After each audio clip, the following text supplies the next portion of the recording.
இல்லை, எல்லாம் அப்படியே இறுக்கமாக இருக்கீங்க. அவர் முதல்ல சொல்லிடுறாரு, சீக்கிரம் முடிங்கன்னு. போ நல்ல ஒரு உத்தரவாதத்தை முதல்ல உங்களுக்கு நான் வழங்க முற்படுகிறேன். அதிகம் பேச மாட்டேன், பேச தெரியாது, அதுதான் ரெண்டாவது விஷயம். மாண்புமிகு நீதியரசர் ஐயா கற்பகநாயகம் அவர்களே, மாண்புமிகு நீதியரசர் மாமன்னர்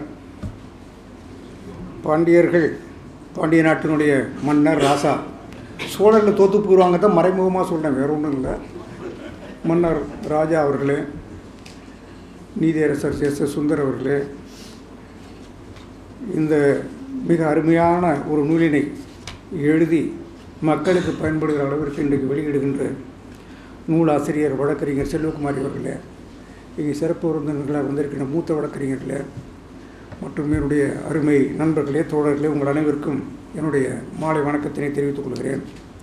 நான் வர்றபோது ஒரு பாட்டு நான் மனப்பாடம் பண்ணி எடுத்துகிட்டு வந்தேன். பட்டங்கள் ஆள்வதும் சட்டங்கள் செய்வதும் பாரினில் பெண்கள் நடத்த வந்தோம் அப்படின்னு நம்ம பேச்ச ஆரம்பிப்போன்னு வந்தால் கடைசியில் பேசுகிற ஒரு கஷ்டம் எப்போதுமே இருக்குது. அந்த பாட்டை அவர் சொல்லிட்டு போயிட்டார். இப்போ நான் எங்கே போய் பாட்டு தேடுறது? சரி, நம்ம தெரிஞ்சதுலேருந்து பேசுவோம் அப்படிங்கிற முடிவுக்கு நான் வந்துட்டேன். இந்த பாட்டை அவர் சொன்ன இந்த கும்மி பாட்டில் முன்னாடி இன்னும் ஒரு பாட்டு இருக்குது, ரொம்ப முக்கியமான விஷயம். அது என்னென்னா, ஏட்டையும் பெண்கள் தொடுவது தீமை என்று எண்ணி இருந்தவரெல்லாம் மாய்ந்து விட்டார், வீட்டுக்குள்ளே பெண்ணை பூட்டி வைப்போம் என்ற விந்தை மனிதர் தரை கவிழ்ந்தார் அப்படின்னு பாரதியார் எழுதிட்டார். இந்த பாட்டுக்கு முதல் பாட்டு. அதனால் பெண்கள் வீட்டுக்குள்ளேயே வச்சுருக்காதீங்க, அவங்கள வெளியில் விடுங்க, சுதந்திரமாக விடுங்கிறது தான் பாரதியார் படைத்த புதுமைப்பெண். பாரதியாருக்கே அது எப்படி வந்தது அப்படிங்கிற ஒரு வரலாறு ஒன்று இருக்குது. அவர் காங்கிரஸ் மாநாட்டுக்கு கல்கத்தாவுக்கு போகிறாரு, தனியாக போகிறாரு. நந்திதா தேவிங்கிற ஒரு மிக சிறந்த ஒரு ஆளுமை அந்த பெண்ணை சந்திக்கிறாரு. அப்போ அவங்க கேட்குறேன், ஏங்க நீ தனியாக வந்து மனைவியை அழைச்சிட்டு வரலையான்னு. ஒரு பதில் சொன்னார்னா, பெண்களெல்லாம் கூட்டத்துக்கு அழைச்சி வர்ற பழக்கம் இல்லைங்கன்னார் பாரதியாரை. அப்போ அவங்க ரொம்ப கடுமையாக கோச்சிக்கிட்டாங்க. பெண்களை உங்களை பலதுகரமாக நினைக்கணும், நீங்கள் எப்போ அவங்களெலாம் அழைச்சிக்கிட்டு வரணும்னு சொல்லி. அதுக்கப்புறம் தான் இந்த சிந்தனையை பாரதியாருக்கே வந்துச்சான் பாட்டில். இது எதுக்கு நான் சொல்கிறேன்னா, இவ்வளோ பேர் இருக்கோம், எத்தனை பேர் மனைவி வலதுகரமாக நினச்சி அழைச்சிக்கிட்டு வந்திருக்கோங்கிறத ஒரு ஞாபகப்படுத்துகிறோம். பாலாஜியும் வந்திருக்கார், அதுக்காக வேறு ஒன்றும் இல்லை, அது ஒரு புறம் போகட்டும். இன்னொரு விஷயம் இந்த நூலை நான் படிக்கிற போது இவங்களுடைய முன்னுரை, ஐயாவுடைய அணிந்துரை, இது ரெண்டை படித்தவங்களும் இந்த புத்தகம் என்னங்கிறது தெரிஞ்சு போயிடும். இவங்களுடைய எண்ணுரையில் இவங்க ரொம்ப தெளிவாக ஒரு விஷயத்தை சொல்லியிருக்காங்க. நான் எப்படி இன்றைக்கி இந்த ஒரு புதுமை பெண்ணாக மாறினேன் அப்படிங்கிறதுக்கு விளக்கம் சொல்கிற போது அவங்க ஒன்று சொல்கிறாங்க.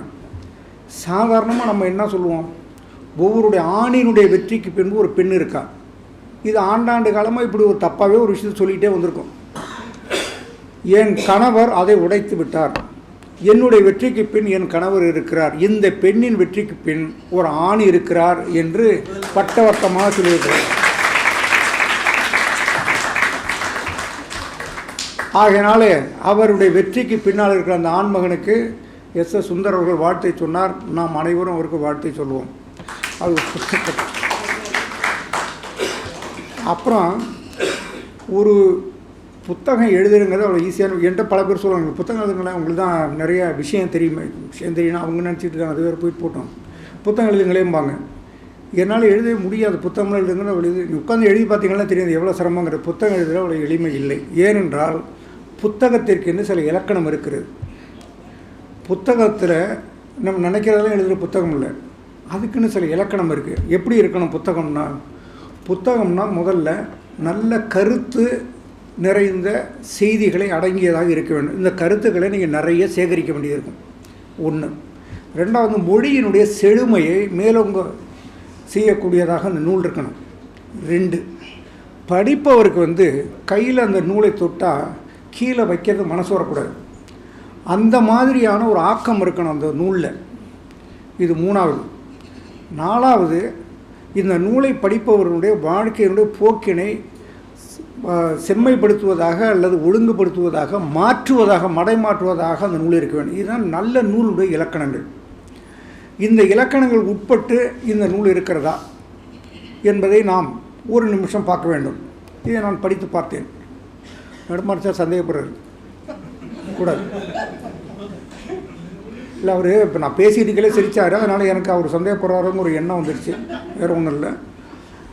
இந்த நூலில் நான் என்ன சொல்கிறேன்னா, இப்போ நம்ம என்ன சொல்லலாம், ignorance of law is no excuse அப்படின்னு சொல்கிறோம். அதாவது சட்டத்தை சொல்லியே தர்றது கிடையாது. சட்டம் தெரியாமல் ஒருத்தர் வந்து தப்பு பண்ணார். இந்த டிராஃபிக் எனக்கு இந்த உண்மைங்கிறது போர்டு போட்டிருக்குது எனக்கு படிக்க தெரியாதுங்க, இது ஹிந்தியில் இருக்குங்க. இப்போ என்ன மாதிரி ஆள் இங்கே வந்தால் அப்படி தானே கதை, ஹிந்தியில் இருக்குன்னு படிக்க தெரியாமல் வந்துட்டாங்கன்னு சொல்லணும்னு வச்சுக்கோங்க.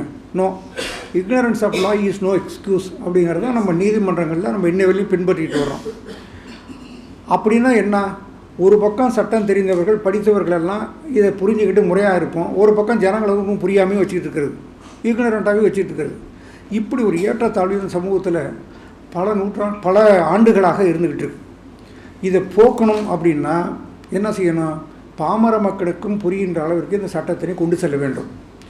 அதற்குண்டான முயற்சியை நம்ம போன்றவர்கள் செய்ய வேண்டும். நம்ம செய்யலை, அம்மா செஞ்சுருக்காங்க அந்த முயற்சியை. இந்த நூலில் பார்த்திங்கன்னா இருக்கிற விஷயங்கள் பூராவுமே ரொம்ப எளிமைப்படுத்தி, சட்டங்கள் தான் பெரிய லா புக்ஸில் பெரிய லா டெனிங்ஸ் எழுதினது, அவர் எழுதினது, ஜிபிசிங் எழுதின இன்டர்பிரிட்டேஷன், அதெல்லாம் வேண்டாம், அதெல்லாம் ஜனங்களுக்கு தெரிய வேண்டாம். இப்போ இதான் சின்ன விஷயம். இப்போ உங்களுடைய நீதியரசர் ராஜா அவர்கள் குறிப்பிட்டார்கள் ஒரு விஷயத்தை, ஒரு சொத்து வந்து ஒரு இதில் வரல ஒரு கட்டுரை பற்றி எழுதுகிறாங்க.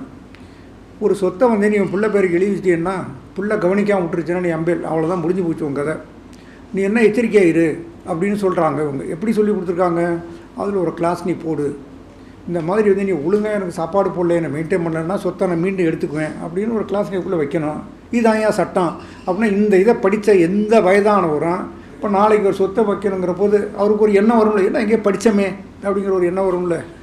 அது அந்த பாருங்கள், ஒரு சாதாரண ஒரு எளிய நடையிலே இது கொண்டு போய் சேர்க்க வேண்டிய செய்தியை சேர்த்துருச்சு ஒன்று. இதே மாதிரி இப்போ பெண்கள் சம்பந்தமாக இப்போ ஜீவனாம்சம் இருக்குது, சுப்ரீம் கோர்ட்டு வரையும் வருது கேஸ்கள். அந்த பெண்கள் ஜீவனாம்சம் வேணும்னா எப்படி அதை கேட்கணும், எந்த அளவுக்கு அதை கொடுப்பாங்க இல்லை கொடுக்க மாட்டாங்க அப்படிங்கிறதெல்லாம் மிக தெளிவாக எழுதியிருக்காங்க அந்த நூலில். இப்படி பல கட்டுரைகள் எல்லாமே சாதாரண மக்களுக்கு, பாமர மக்களுக்கு சென்றடைகின்ற அளவிற்கு இந்த நூலினை அவர் வடிவமைத்திருக்கிற ஆகையினாலே நான் சொல்கிறேன், இந்த நூலுக்குண்டான இலக்கணம் எல்லாமே இதில் இருக்கிறது. நூல் கருத்து பொதிந்த நூல், தமிழ் மொழி ஆக்கம் மிக சிறப்பு, நூலுடைய வடிவ அமைப்பு மிகச்சிறந்து விளங்குகிறது, படிப்பவர்களுக்கு செய்தி சேர்கிறது, இது நல்ல சமுதாய மாற்றங்களை உருவாக்குவதற்கு, விழிப்புணர்வு உருவாக்குவதற்கு பயன்படும். ஆகையினாலே இந்த நூல் ஒரு சிறந்த நூல். இந்த நூலை நீங்கள் எல்லோரும் படித்து பயன்பெற வேண்டும். இந்த புத்தகத்தில் நாம் பயன்படுறது ஒன்றும் இல்லை, இங்கே இருக்க எல்லோரும் வழக்கறிஞர்கள், நாம் பயன்படுறதுக்கு ஒன்றும் இல்லை. இந்த புத்தகத்தினுடைய நோக்கமே இது உங்களுக்காக உள்ளது. இந்த புத்தகத்தினுடைய நோக்கமே கிராமங்களில் இருக்கின்ற பாமர பட்டி தொட்டிகளில் வாழ்கின்ற பாமர மக்களுக்கு அங்கே இந்த புத்தகங்களை கொண்டு போய் சேர்க்கணும். அது எப்படி சேர்க்குறது, அடுத்த கட்டம். பையன் நெடுமாறன் மாதிரி இருக்கவங்க, பாலாஜி மரம், இந்த அண்ணா நந்தகுமார் மாதிரி இருக்கிறவங்க இந்த நூலை வந்து அதிகமான எண்ணிக்கையில் விலை கொடுத்து வாங்கி அதை கொண்டு போய் மக்களுக்கு கொடுக்கணும். அப்போ என்ன, ஐயோ சும்மா வந்தோம் நம்ம கை தட்டினோன்னு இந்த வேலை நடக்காது, ஞாபகம் வச்சுக்கோங்க, முன்னெச்சரிக்கை பண்ணிட்டேன். அதனால நான் வந்து நம்முடைய நூலாசிரியர் அவர்களை மனமாற வாழ்த்துகிறேன். அவர் பல்லாண்டு வாழ வேண்டும். இது போன்ற இன்னும் பல நூல்களை அவர் எழுத வேண்டும். அனைத்து நூல்களும் நான் சொல்லுகிறேன், வழக்கறிஞர்களுக்காக எழுதாதீர்கள், ஏழைப்பாளைகளுக்காக, பாமர மக்களுக்காக இந்த தொடர்ந்து இந்த பணியை நீங்கள் செய்ய வேண்டும் என்று அவரை வேண்டி அவரை வாழ்த்தி, நான் சொன்ன நேரம் முடிஞ்சிச்சா? மிகவும் நன்றி, வணக்கம்.